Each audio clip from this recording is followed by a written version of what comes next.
नमस्कार दोस्तों। कहानी लक्ष्मी का निवास। एक बहुत धनी व्यापारी थे। एक रात उन्होंने स्वप्न देखा कि लक्ष्मी जी उनसे कह रही हैं, मैंने बहुत दिनों तक तुम्हारे यहाँ निवास किया है। अब तुम्हारा पुण्य समाप्त हो गया है। अब थोड़े दिनों में मैं तुम्हारे यहाँ से चली जाऊंगी। मुझसे जो भी मांगना हो मांग लो। धनी व्यापारी बोले, मैं अपने परिवार से सलाह लेकर आपको कल बताऊंगा। सुबह जब उनकी नींद खुली तो अपने पूरे परिवार को सारी बात बताई और पूछा क्या मांगा जाए। इसके बारे में सबके अलग अलग विचार थे। कोई कह रहा था कि इतनी धन दौलत मांग लो कि पूरा जीवन आराम से बीत जाए, तो कोई कह रहा था कि जीवन भर के लिए अनाज मांग लो।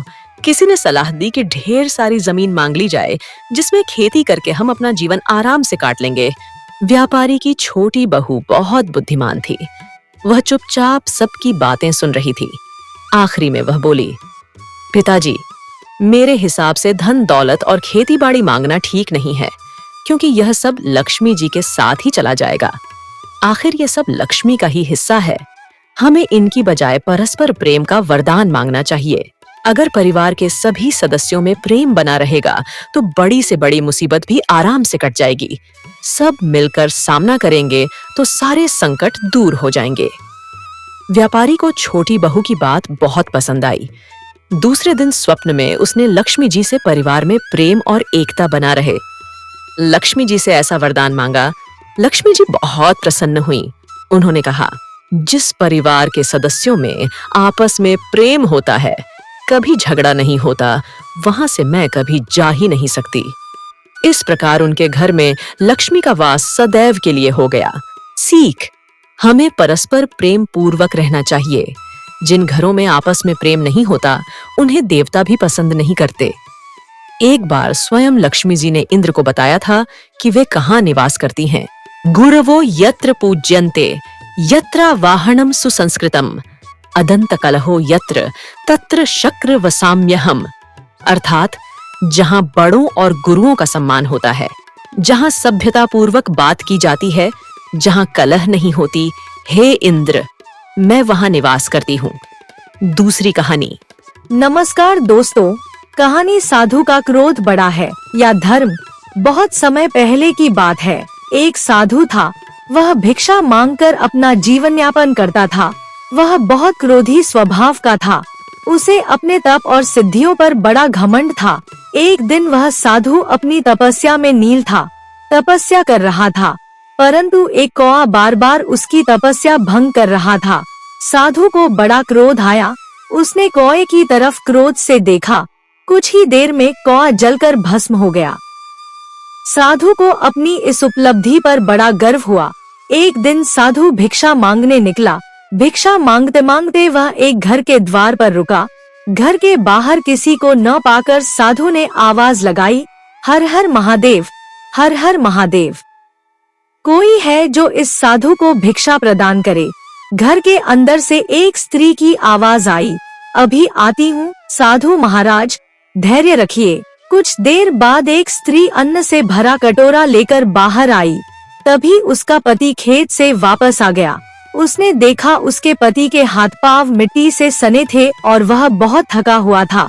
अपने पति को देखते ही स्त्री ने कटोरा एक और रख दिया। वह जल्दी से अंदर जाकर पानी ले आई और अपने पति के हाथ पांव धुलवाए। अचानक ही उस स्त्री को साधु की याद आई। वह कटोरा लेकर साधु के पास आई। साधु ने क्रोध से तमतमाते हुए उस स्त्री से कहा, तूने मेरा घोर अपमान किया है, तुझे इसका दंड भुगतना पड़ेगा। मैं अभी तुझे जलाकर भस्म कर दूंगा। साधु की आंखें क्रोध से लाल हो रही थी, परंतु यह क्या, साधु के क्रोध से स्त्री भस्म नहीं हुई। साधु सोचने लगा, मैंने अपने क्रोध से कितनों ही को भस्म किया है, परंतु यह स्त्री क्यों भस्म नहीं हो रही। इस बात से साधु को बड़ी हैरानी हुई। फिर साधु में सोचा, निश्चित ही यह कोई साधारण स्त्री नहीं है।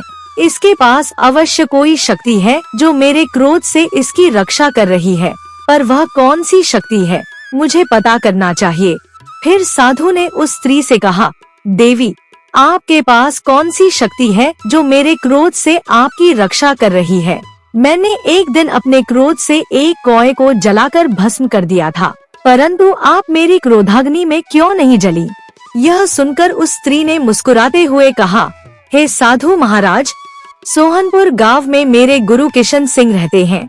वही आपको इस शक्ति के बारे में बताएंगे। आप उनसे जाकर मिलें। साधु ने कहा, अच्छी बात है, मैं वहीं जाता हूँ। साधु किशन सिंह को ढूंढते हुए उसके गांव पहुंचा। उसने किशन सिंह से मिलकर उसे सारी बात बताई। फिर बोला, मैं जानना चाहता हूँ कि उस स्त्री के पास कौन सी शक्ति है। उसने मुझे आपके पास भेजा है। उसने कहा है आप उसके गुरु हैं। अब आप ही मुझे सच्चाई बताइए। तब किशन सिंह ने कहा, साधु महाराज, वह स्त्री मेरी बहन है। मैं बहुत गरीब हूँ। मेरा परिवार बहुत बड़ा है। मैं जंगल से लकड़ी काटकर शहर में बेचता हूँ। इसी तरह से मैं अपने परिवार का पालन करता हूँ। जिस दिन मैं लकड़ी नहीं बेच पाता उस दिन मेरा परिवार भूखा रह जाता है। मैं लकड़ी काटने जा रहा हूँ और महाराज, आप मेरे घर पर रहकर विश्राम करें। मैं शाम को वापस आकर आपको उस शक्ति के बारे में विस्तार से बताऊंगा। यह सुनकर साधु बोला, मैं इतनी देर तक तुम्हारी प्रतीक्षा नहीं कर सकता। तुम अभी इसी वक्त मुझे उस शक्ति के बारे में बताओ। इस पर हरिराम बोला, साधु महाराज, मैं आपका आदर करता हूँ, पर आप मेरी मजबूरी को समझने का प्रयास कीजिए। मैं अपने बच्चों को भूखा कैसे रख सकता हूँ? उनके लिए मुझे काम पर जाना ही होगा। यह सुनकर साधु आग बबूला हो उठा। उसने कहा, लगता है तू मुझे उस शक्ति के बारे में बताना ही नहीं चाहता, इसीलिए यह सब बहाने बना रहा है। साधु की बात सुनकर हरिराम बोला, नहीं नहीं साधु महाराज जी, ऐसी कोई बात नहीं है। अच्छा, मैं आपको अपने एक मित्र का पता देता हूँ। वह आपको इस शक्ति के बारे में बता देगा। उसका नाम सुरेश है।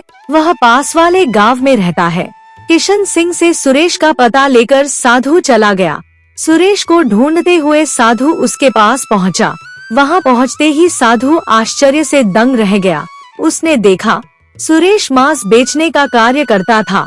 साधु ने सुरेश को अपने आने का कारण बताया।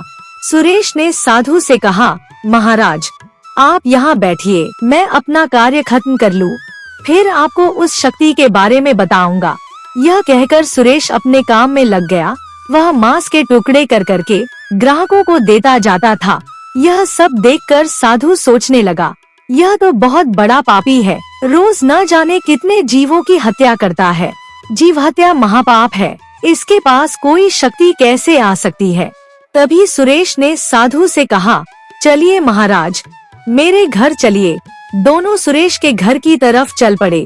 घर पहुंचकर सुरेश ने पहले अपने अंधे माता पिता को भोजन बनाकर खिलाया। इसके बाद वह साधु के पास आकर बैठ गया और साधु से बोला, महाराज, आप सोचते होंगे कि यह तो जीव हत्या करता है, बहुत बड़ा पापी है, फिर इसके पास कोई शक्ति कैसे आ सकती है? तो सुनिए, मेरे पास, उस स्त्री के पास और किशन सिंह के पास कर्तव्य की शक्ति है। हम अपने अपने कर्तव्य का पालन अच्छी तरह से करते हैं। कुछ देर रुककर सुरेश फिर बोला, पत्नी के लिए उसका पति परमेश्वर होता है। वह स्त्री अपने पति की दिन रात सेवा करती है, यही उसका कर्तव्य है।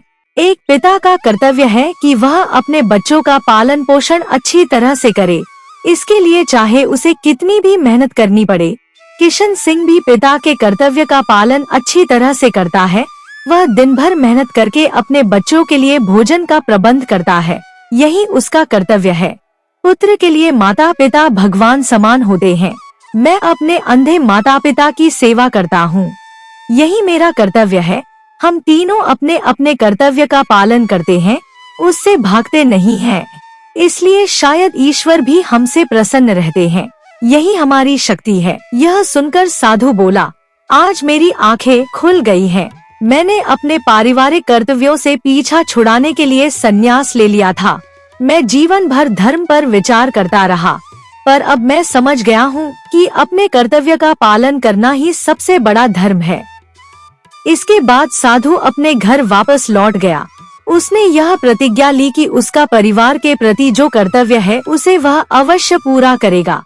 कर्तव्यों का पालन ही असली शक्ति है, यही सबसे बड़ा धर्म है। तो दोस्तों, आपको ये मजेदार कहानी आपको कैसी लगी?